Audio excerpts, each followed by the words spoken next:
Abusua makwaba about the POG media so said that Danny diet Jabia na just oh my Ghana political headlines in P and I see saka see about some a POG abja for almost walk the echo and the eba oh my Ghana man you say na measure send your first time out or the badge medi so I need the call so I'm for subscription now was sharing up for so answer so etimi account almost who the echo and the eba now yeah bo e Ryan sin manager say yeah bo e the ra a year research bi a ɛyɛ Ghana CDD ɛfoɔ nso atumi ayɛ na saa ɛyɛ dwumakuo yi ɛba no Ghana democracy a kyerɛ sɛ ɔmo nso hwɛ ɛbɔ ɛho ban na wɔyɛ na ɔmo research a ɔmo yɛ yi kame akɔyɛ sɛ ɛyɛ ɛboa a anaasɛ sika a ɛyɛ amanfoɔ ɛde yɛ campaign ɛde pre ɛyɛ presidential ɛyɛ seat no anaasɛ ɛyɛ member of parliament seat na kame akɔyɛ sɛ saa sika yi atumi akɔ so a kyerɛ sɛ ɛno nso adɔbo na wɔde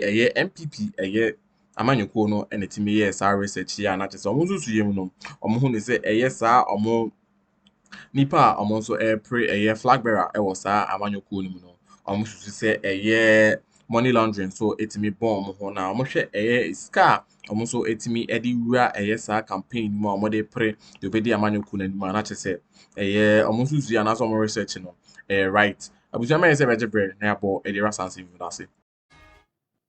Contesting for presidency at just a little over 100 million, right? But the cost is increasing over time. That's where the concern is. At the time, that's some 3 years ago, they had indicated that some illegal miners, galamsey operators, persons involved in nefarious activities have all been identified as political party financiers. They say in this latest report that the cost of political party campaigns is on the rise.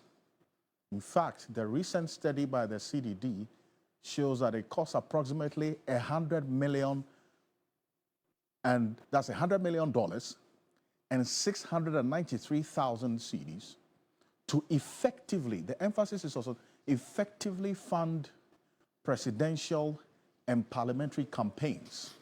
So 100 million, and that's for the presidential, and then $693,000. And this is just a conservative figure. It actually could be more. This is what they have found. And we've spoken to some politicians who say that, look, this is conservative. Really, it could be more than what we're talking about now. And now this, based on what they put out now, has doubled to $200 million.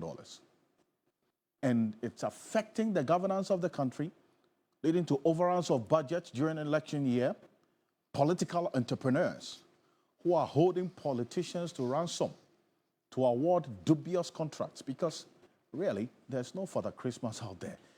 When they put in their money as businessmen, they would expect some returns as well from whatever investment that they have made. And the promises that are given to them by these politicians. So what happens next? They talk about, and this is the question that the CDD is asking, that are the revelations from the NPP flag bearer race worth reflecting on, or it's politicking as usual? This is the CDD. They asked this question as part of this research. They use the flag bearer race of the NPP ahead of the 2024 elections as a reference point to some of the revelations they captured in this report. They say, is it really worth reflecting, or is just politics as usual? That's the question that they asked. And this is why they asked this question, right? They reference a number of comments made by some of the aspirants. There were claims of incidents of vote buying in the lead up to the presidential primaries.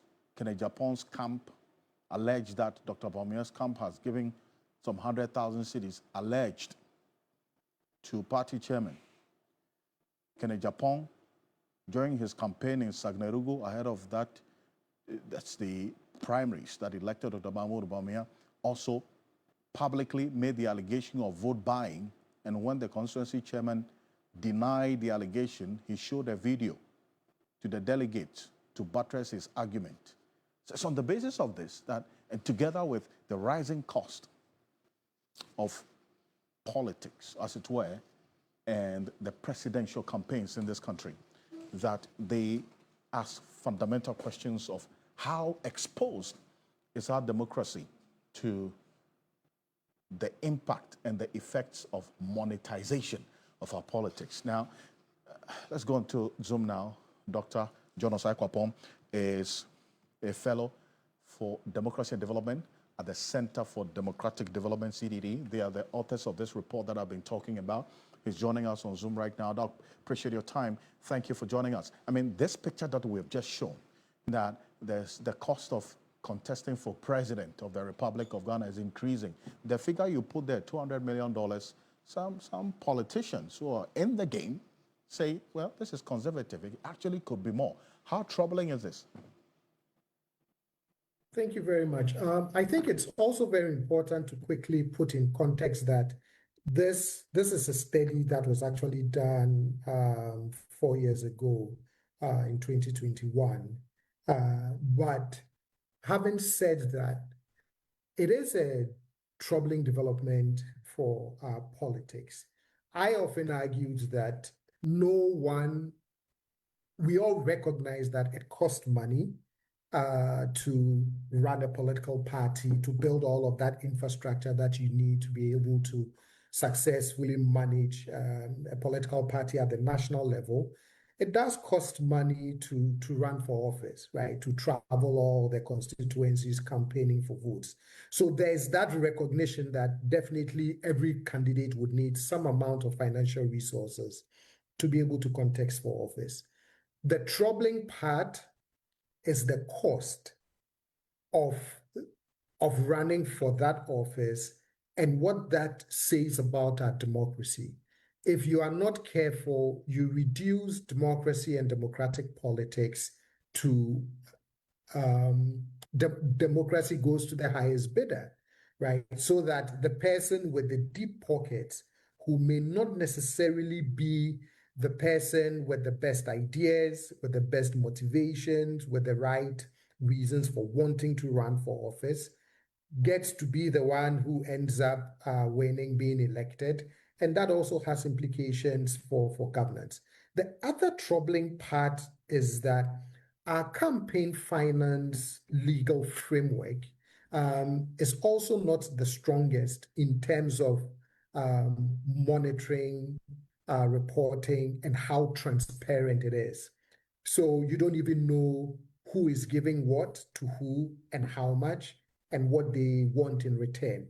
So again, if you are not careful, you go down the slippery slope of, even if it's not the candidate spending their own resources, you would have to ask yourself, where is all of that money coming from?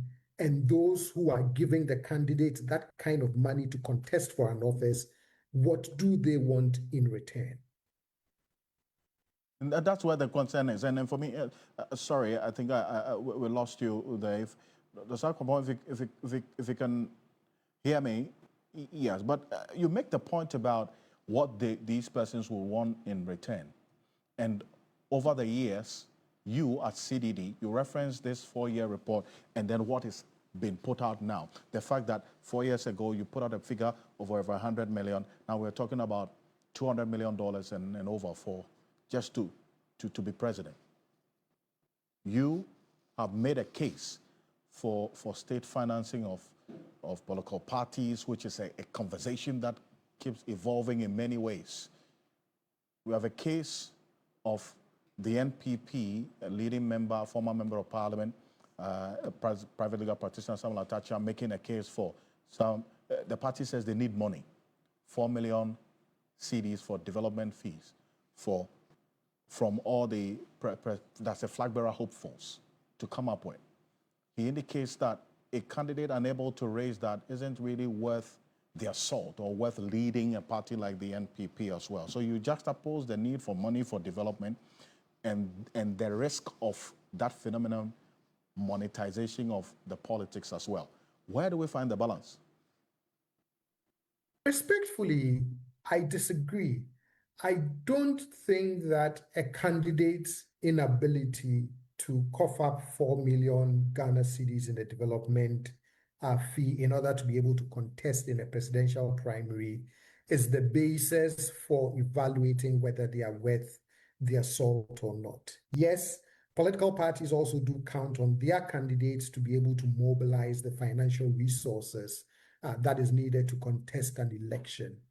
But I don't believe that that is also the only measure of a candidate worth their salt and their ability to lead a political party successfully, not to an election, but beyond an election, to be able to successfully govern the country. So I would be very hesitant to make a connection between, if you can't cough up the $4 million Ghana cedis development fee, then you have no business running in the party's primary. Then essentially, again, we are back to the point that I raised earlier on, that you reduce democratic politics and contestation in party competition to only those who have deep pockets. And that, I think, is very troubling. I see, but I'm going to recall that point that Samuel Atachia made. So you understand the direction he's coming from as well. And then you clearly indicate that you disagree with him. But I'm sure that you will agree with those who also raise concern that this phenomenon of persons, the cost of like you made a message over job like na so subscribe to a POG political media as well. Any day any go kwan so over job subscription na wa share of for so answer so etimi aka no so hu de echo any day eba ewo o my Ghana mu na me can message meche o se obetimi nso abo e dey rather comment section or na also wetimi edin komo or na POG ye beba na yenso aba be ma ho an se de be ya dwumadi no enso ebetimi aba be eye krabehye na ensema eye amudi egu anase research no nsem kam yakoye say the actual price anase say oh yeah eye udi amanyoko bi anim as the flag bearer anase okopre eye presidential seat na say o campaign to say o hwe o my Ghana population and say am consider sane money na obetimi so spend almost $100 million and also enye asem ketwa na kamia ko say the NPP for no 2024 election almost buy no ayira jonja Bawumia ediomani buy no omutimi so edobo sa sika na omuso ede question mark ato ho so mkonya asasi kapudo no enso edi free fa meze beto aso na yetie sansem. contesting for presidential and parliamentary elections increasing continuously over the years in this country would create a fertile ground for criminals or persons involved in nefarious activities, illegal mining operators. That's you indicated that Galamsey operators have been financing political party activities in this country. Dr. Sakwapong.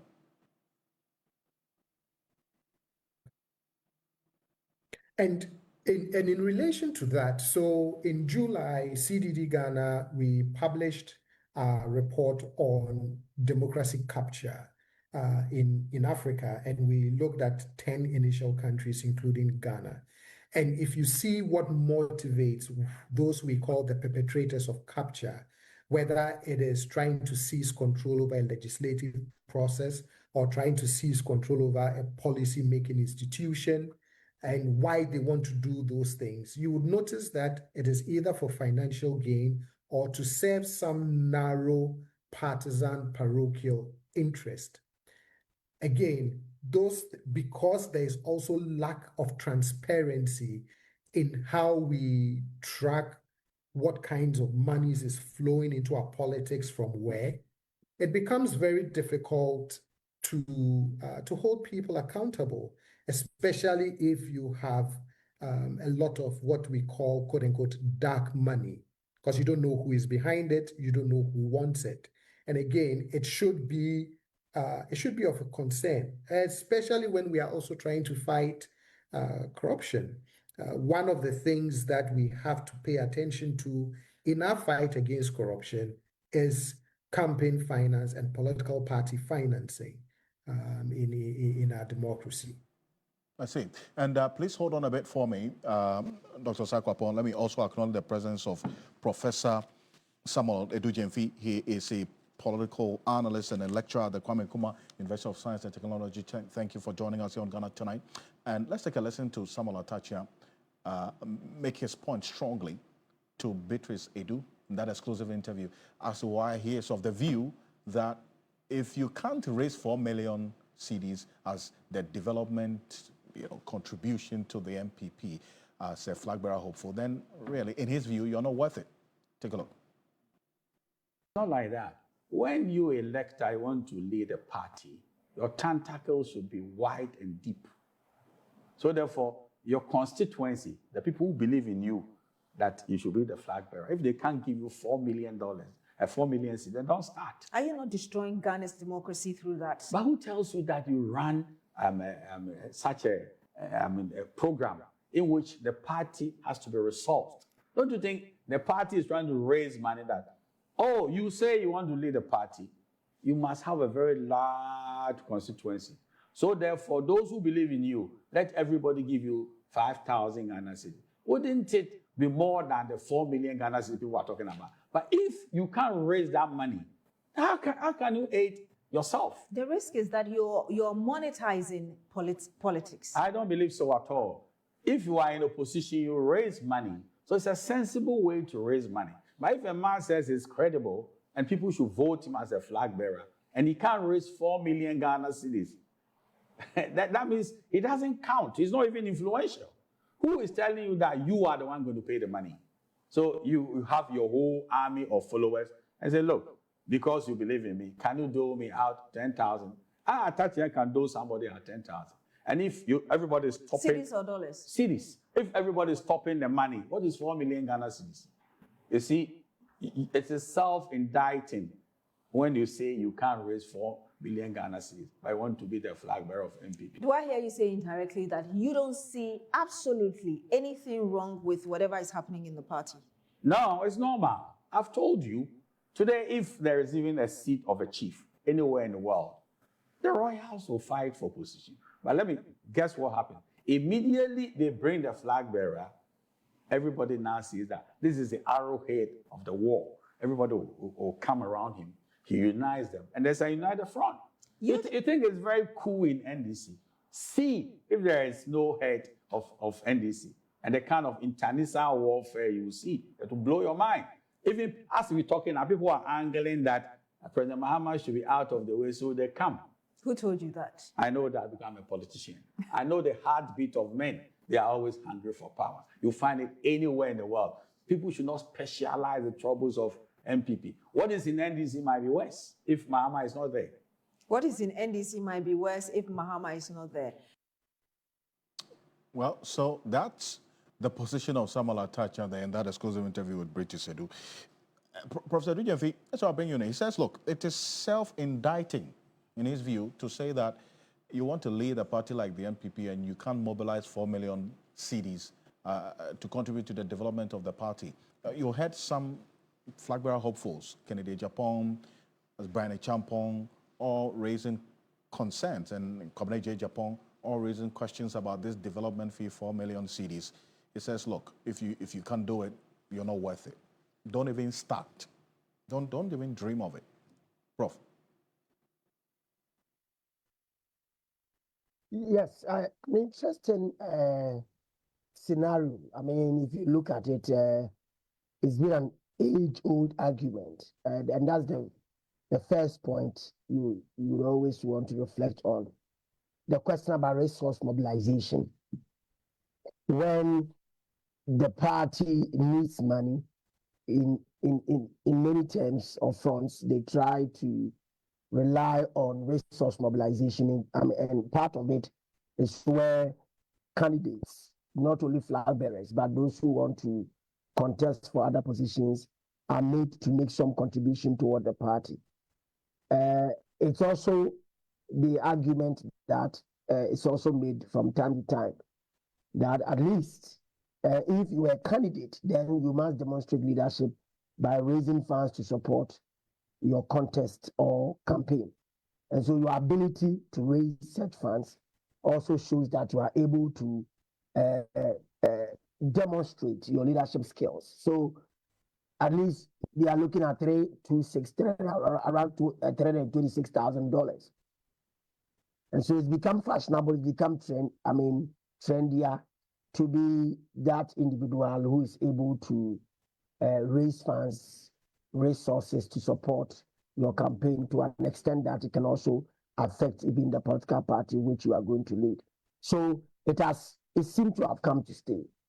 I think what is critical is whether that is strictly the case, that your ability to do a fundraiser or to mobilize some amount of money shows that you are able to lead a country. Maybe we need to probe and ask more questions about whether any individual who is able to raise funds to pay something has capacity to lead a state. And I think that's a critical question we need to reflect on. But I do not also take away from Mr. Thatcher the argument that, resource mobilization and mobilization of funds in itself suggests that you have some leadership skills or ability to bring people together or to galvanize some form of support. Should it also be the case that an individual who is not able to raise such money within a short time be precluded from that? So I ran through my thoughts. The first one is the resource mobilization, which is in tandem with teasing out the individual's ability to lead, as put out by lawyer Thatcher. But there's also the possible agenda to displace or remove potential flag bearers from the race, especially those individuals who do not have such money sitting in their accounts or are unable to mobilize those funds within the short moment. Is it good? Is it right for the political parties and here the NPP to be flaunting money like that, about $330,000 per individual or per head? Is it the right thing to do? The broader debate also is that democracy is very expensive. Democracy is very expensive. In fact, it takes energy, it takes time, it takes financial resource, and in fact, the pressure that comes with it even has the tendency or the proclivity to lead to the demise of another. And this is not to espouse an argument that lies within the domain of violence, but I'm talking about the strength that comes with politics, the strength that comes with politics, right? To a large extent, you need a lot of brain, but to some extent, you require some brawn to carry you through. And so it's expensive fiscally or financially. It is expensive fiscally or in a wrong way.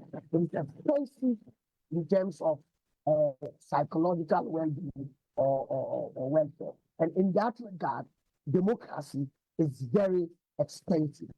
But should we, as we discuss this, are we able to say that a party also which is in opposition has money like that, individuals holding on to money like this? And you see, that's the question. That's the question. And then because you asked two questions as to That's it. So come home na ebo Edward Medium say POG Media the ban Ghana authentic political headlines are a POG Media pen also sabet me aka na who the echo and the airban na ewo o my Ghana mo na me say some subscribers still are and the kwan so abedro subscription na wa share no for so ensa so etimi aka no so who the echo and the airban na ewo o my Ghana mo na me ka so betimi so abo the comment section on also with me edin komo me that's it. So, Jebre, Edema POG,